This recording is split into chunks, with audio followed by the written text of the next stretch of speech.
S Jaishankar ने आड़े हाथों लिया तुर्की को। साइप्रस दौरे पर गए भारत के विदेश मंत्री ने चीन, पाकिस्तान और तुर्की की लगा दी वाट। साइप्रस में तुर्की को फंसा भारत खेल गया बड़ा खेल, एर्दोगन देखता रह गया। भूमध्य सागर में तुर्की के नजदीक भारत ने करा युद्धाभ्यास। तुर्की को भारत की आखिरी चेतावनी, वजूद खत्म हो जाएगा। एस जयशंकर ने कूटनीतिक चाल चल तीन तरफ से घेरा तुर्की को। दोस्तों, भारत के विदेश मंत्री एस जयशंकर जी अपनी कूटनीतिक चाल और अपने बयानों के लिए पूरी दुनिया में जाने जाते हैं। और दोस्तों, इसलिए कई बार बहुत सी विदेशी मीडिया उनके बारे में यह कहती है कि वह बहुत निडर हैं और बहुत ही गुस्से या आक्रामक रवैये से भारत की विदेश नीति का नेतृत्व करते हैं। वह दुनिया के सामने भारत की विदेश नीति रखते हैं। और तो और दोस्तों, क्यों ना अगर आपके पड़ोसी देश चीन और पाकिस्तान जैसे हो, जो कि बातों से नहीं लातों के भूत है, इसमें इन देशों के लिए तो इसी तरह बेबाकी से जवाब देना पड़ता है। लेकिन इस समय जो देश भारत की विदेश मंत्री से डरा हुआ है, वह पाकिस्तान का सच्चा और चीन का चेला, इस्लामिक देशों के लीडर बनने की चाह रखने वाला तुर्की है। और डर हो भी क्यों न, क्योंकि भारत के विदेश मंत्री जहां जाते हैं वहां दुश्मन खौफ में आ जाता है। दोस्तों, जैसे ही भारत के विदेश मंत्री एस जयशंकर साइप्रस की यात्रा पर है, यहां उन्होंने एक ऐसा मुद्दा उठाया है जो तुर्की की दुखती रग को दबाने जैसा ही है। विदेश मंत्री एस जयशंकर ने साइप्रस मुद्दे के समाधान के तौर पर संयुक्त राष्ट्र के प्रस्तावों पर आधारित द्विसांप्रदायिक द्विक्षेत्रीय संघ की ओर से भारत की प्रतिबद्धता बृहस्पतिवार को दोहराई। उन्होंने कहा कि भारत साइप्रस मुद्दे के समाधान के तौर पर संयुक्त राष्ट्र प्रस्तावों पर आधारित दो सांप्रदायिक दो क्षेत्रीय संघों में साइप्रस के क्षेत्र को बांटने के प्रस्ताव को अस्वीकार करता है। उन्होंने कहा कि तुर्की ने सभी नियमों को तोड़कर साइप्रस पर कब्जा किया था और एस जयशंकर के इस बयान पर संयुक्त राष्ट्र सुरक्षा परिषद के प्रस्तावों और अंतर्राष्ट्रीय कानूनों के संबंध में साइप्रस की एक व्यवहार्य और व्यापक समझौते पर पहुंचने का समर्थन करने के लिए लोआनिस कासोउल्डिनेस ने भारत का आभार जताया। दोस्तों, लोआनिस कासोउल्डिनेस ने कहा, जैसा कि हमने भारत के मामले में देखा है, देश का विभाजन एक खतरनाक यात्रा की शुरुआत थी और निश्चित तौर पर अंत नहीं था। इसलिए साइप्रस तथा उसके लोगों के लिए दो राज्यों के समाधान को स्वीकार नहीं किया जा सकता। गौरतलब है कि साइप्रस के विदेश मंत्रालय के अनुसार तुर्की ने संयुक्त राष्ट्र चार्टर समेत अंतर्राष्ट्रीय कानून के सभी नियमों का उल्लंघन करते हुए 1974 में साइप्रस पर आक्रमण किया था। तुर्की साइप्रस का दावा है कि आक्रमण के दौरान तुर्की ने फामागुस्ता शहर को अपने कब्जे में ले लिया था तथा तब से साइप्रस गणराज्य के 36% क्षेत्र पर अवैध कब्जा कर रखा है। पाकिस्तान के करीबी सहयोगी तुर्की के राष्ट्रपति रजब तैयब एर्दोगन बार बार संयुक्त राष्ट्र महासभा के सत्रों में अपने संबोधन में कश्मीर मुद्दे का जिक्र करते हैं। भारत ने पहले भी उनकी टिप्पणियों को पूरी तरह से अस्वीकार्य बताते हुए कहा था कि तुर्की को दूसरे देशों की संप्रभुता का सम्मान करना सीखना चाहिए। लेकिन अब दोस्तों, भारत ने अपनी विदेश नीति में परिवर्तन कर तुर्की को सबक सिखाने का फैसला किया है।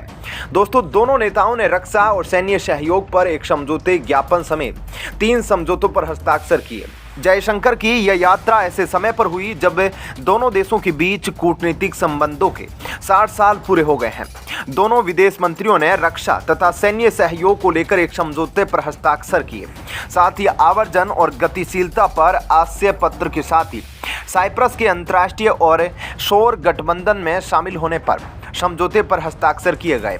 दोनों नेताओं ने विश्व शांति, स्वतंत्रता और लोकतंत्र पर भी विचार साझा किए हैं। दोस्तों, वैसे तो भारत हमेशा से ही साइप्रस को एक पूरा देश मानता था, लेकिन संयुक्त राष्ट्र संघ के प्रस्ताव के कारण जो द्विसंघीय क्षेत्र का जो फॉर्मूला है, उसके हल की भी भारत बात करता है। क्योंकि अब तुर्की ने जहां 36% साइप्रस के क्षेत्र पर कब्जा कर रखा है, अब इसको बढ़ाकर वह इसके 60% से अधिक क्षेत्र पर कब्जा करना चाहता है। और फिर यहीं पर भारत की एंट्री हुई, जहां भारत ने अब साइप्रस के साथ डिफेंस समझौता कर अब हर साल तुर्की के नजदीक भारत की थल सेना और नौसेना घातक युद्धाभ्यास को अंजाम देगी और कश्मीर राग अलापने वाले एर्दोगन के मुंह पर ताला मारेगी। और तुर्की को इस बात की भनक तक नहीं लगी।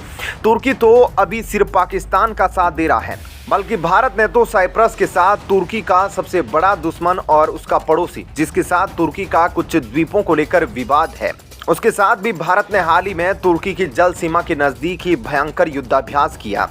जी हां दोस्तों, भारत जब जाल फैलाता है तो दोस्तों भारत पता नहीं लगने देता कि भारत क्या करने वाला है।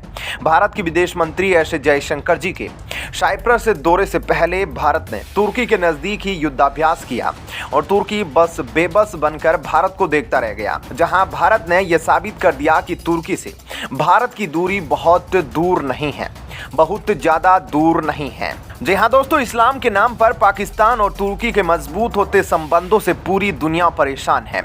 तुर्की के राष्ट्रपति रेचप तैयब एर्दोगन ने पाकिस्तान के पूर्व प्रधानमंत्री इमरान खान को साथ मिलाकर इस्लामिक देशों का नया खलीफा बनने की कोशिश में जुटे थे और यही कारण है कि तुर्की ने कश्मीर को लेकर पाकिस्तान का खुला समर्थन भी दिया हुआ था और अभी तक दे रहा है। और दोस्तों इतना ही नहीं, पाकिस्तान ने भी रिटर्न गिफ्ट के तौर पर भूमध्य सागर विवाद में तुर्की के समर्थन का ऐलान किया। यही कारण है कि यह दोनों देश एशिया ही नहीं बल्कि यूरोप के बीच शांति भंग करने की कोशिश कर रहे हैं। अब दोस्तों, चूंकि पाकिस्तान साइप्रस को देश नहीं मानता और ग्रीस तुर्की के बीच ग्रीस के बारे में भी गलत बयानबाजी करता है, इसलिए अब ग्रीस की मीडिया पेंटा पोस्टेग्मा की रिपोर्ट के अनुसार भारत और ग्रीस दोनों ने मिलिट्री ट्रेनिंग पर किए जा रहे सहयोग को और बढ़ाने पर पिछले साल ही अपनी सहमति दे दी। और दोस्तों इसमें भारत ग्रीस के अलावा अन्य देशों के साथ मिलकर सैन्य अभ्यास, मिलिट्री एकेडमिक ट्रेनिंग और हाइब्रिड वॉर के खतरे से निपटने पर चर्चा की गई।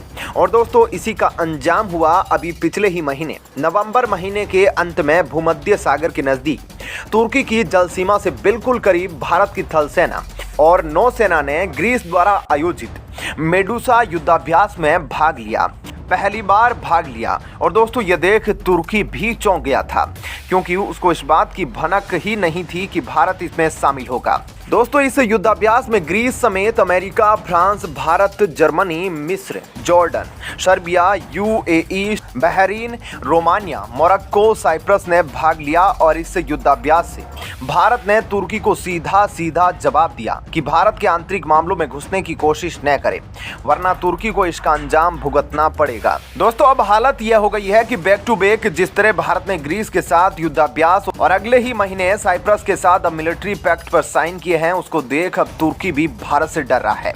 और उसका बड़ा कारण है भारत के पास इस साल G20 की अध्यक्षता है, क्योंकि भारत चाहे तो इसे G20 की मीटिंग में सीमा विवाद के मुद्दे को उठाकर तुर्की और साइप्रस के मुद्दे को और उसकी वजह से अशांति जो पैदा हो रही है खासकर भूमध्य सागर के क्षेत्र में, उस पर भी सवाल उठा सकता है।